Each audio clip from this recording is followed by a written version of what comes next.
Hii ni sehemu ambayo watu wake hawana uhuru kabisa. Ni nchi ambayo ina utawala wa kijeshi.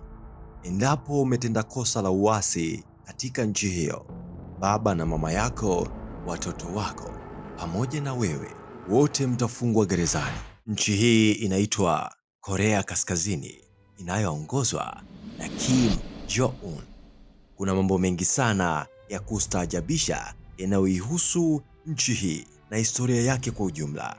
Ukitaka kufahamu historia ya Korea, angalia video yangu iliyopita inayoelezea kwa nini nchi hii iko hivi na kwa nini ilitengana na nchi ya Korea ya Kusini. Katika nchi hii ya Korea ya Kaskazini kuna mambo mengi sana ambayo hayafanyiki katika nchi zingine. Lakini kabla ya kuyaangalia mambo hayo, hebu tuangalie kidogo kuhusu kiongozi wake anayeitwa Kim Jong-un. Kwa kumwangalia huyu mshikaji unaweza kahisi ni mshikaji fulani tu, hana muonekano wa kutisha. Kwanza angalia panki lake, lakini nikwambie, huyu ni mtu hatari zaidi na anayeogopwa zaidi katika nchi hiyo. Kim Jong-un alipewa cheo cha Marshal, cheo kikubwa kabisa katika jeshi la Korea Kaskazini. Lakini jambo ambalo unatakiwa ulifahamu, mtu huyu hakuchaguliwa na wananchi kuwa kiongozi wa nchi hiyo, kwa kuwa nchi hiyo ya Korea Kaskazini inaongozwa kwa kurithishana uongozi. Akifa baba, basi mtoto wake ndiye atakuwa kiongozi. Jambo ambalo unatakiwa ufahamu, Kim Jong-un ni mjukuu wa mwanzilishi na rais wa kwanza wa taifa hilo anayeitwa Kim Il-sung, aliyetawala nchi hiyo kuanzia mwaka 1948 mpaka kifo chake mwaka 1994. Na hapo ndipo mtoto wake anayeitwa Kim Jong-il aliyeitawala nchi hiyo kuanzia mwaka 1994 mpaka kifo chake mwaka 2011. Na hapo ndipo mtoto wake anayeitwa Kim Jong-un, rais wa sasa wa Korea, akaanza kutawala kama rais wa nchi hiyo kwa kurithishwa kama kawaida ya utaratibu wa uongozi katika nchi hiyo. Kitu ambacho unatakiwa kukikwepa kukifanya katika nchi hiyo ni kumkosoa ama kumpinga Rais Kim Jong-un, kwa kuwa kwa kufanya hivyo unaweza ukauawa. Mtu huyu alidiriki kuwaua hata ndugu zake wa damu kwa kuwa walionyesha wanampinga. Kim Jong-un aliagiza kuuawa kwa mjomba wake anayeitwa Jang Song-taek, ambaye huyu aliuawa kwa kumiminiwa risasi na wanajeshi. Sababu iliyomfanya uawe inasemekana kwamba yeye ndiye alikuwa tishio katika utawala wa Kim Jong-un. Ikasemekana kwamba alipanga njama za kumpindua rais huyo Kim Jong-un, na kwa kuwa alikuwa na cheo kikubwa ambacho kilikuwa ni cheo namba 2, yaani akitoka rais anafuata yeye. Kwa hiyo alikuwa ni mtu mwenye ushawishi mkubwa. Mtu mwingine ambaye aliuawa kutokana na kosa la kuupinga uongozi wa Kim Jong-un ni kaka yake wa damu anayeitwa Kim Jong-nam. Huyu aliuawa Februari 13 mwaka 2017 katika uwanja wa ndege unaoitwa Kuala Lumpur uliopo nchi ya Malaysia.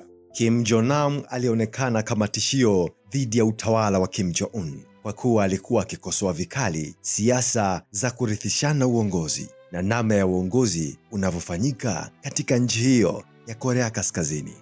Na namna alivyouawa, aliuawa kwa kuchomwa sindano zenye sumu kali na wanawake wawili wenye asili ya Kikorea katika uwanja huo wa Kuala Lumpur, na kisha wanawake hao wakatoweka kusikojulikana, jambo lililoshawishi ulimwengu kwamba huenda Kim Jong-un ndiye aliagiza mauaji ya ndugu yake.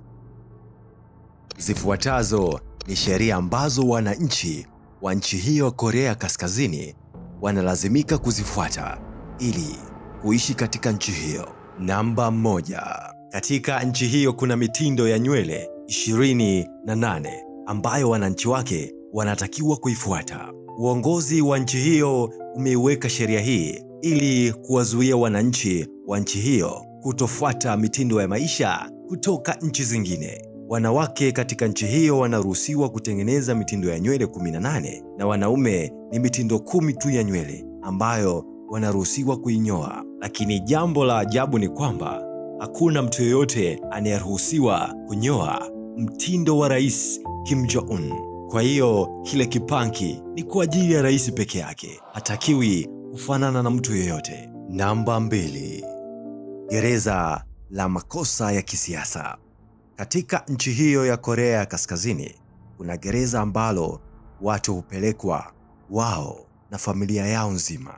Endapo mtu mmoja katika familia fulani akifanya kosa la kuipinga serikali, basi yeye na familia yake yote watapelekwa katika gereza hilo na hawatoweza kutoka tena. Namba 3. Katika nchi hiyo ya Korea ya Kaskazini, huruhusiwi kutoka nje ya mipaka ya nchi hiyo, na endapo ukijaribu kutoroka, basi utafungwa ama kuuawa. Kwa hiyo wanaoweza kutoka katika nchi hiyo ni viongozi wakubwa wa serikali, hasa rais wa nchi hiyo Kim Jong-un. Namba 4. Katika nchi hiyo ukihitaji kuangalia TV, basi utaonyeshwa propaganda za serikali.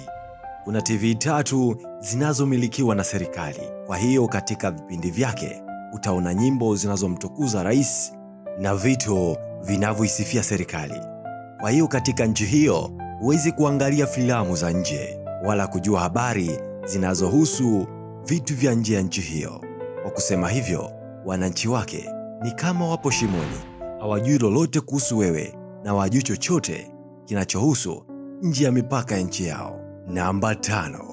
Ni kosa la kisheria kuvaa jeans ya rangi ya bluu. Kwa kuwa nchi hiyo ni ya kikomunisti, basi kuvaa jeans rangi ya bluu kutaashiria ubepari kutoka nchi ya Marekani, nchi ambayo hawapatani kabisa.